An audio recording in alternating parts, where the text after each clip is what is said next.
Welcome back to Gear Up Windows YouTube channel. In this video, we will guide you on how to reset Opera browser settings to default in Windows 11 or 10 PC. For this, first open Opera browser and then click on this one menu icon. In the drop-down menu, select Settings.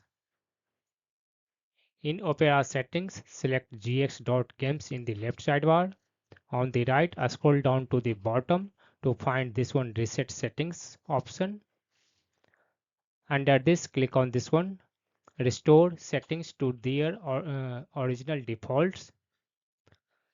This will revert your search engines to its defaults, remove pinned tabs, and reset browser settings. It will also disable all extensions and clear temporary data like cookies. Your bookmarks, history, and saved passwords will not be cleared. Here, click on this one reset button.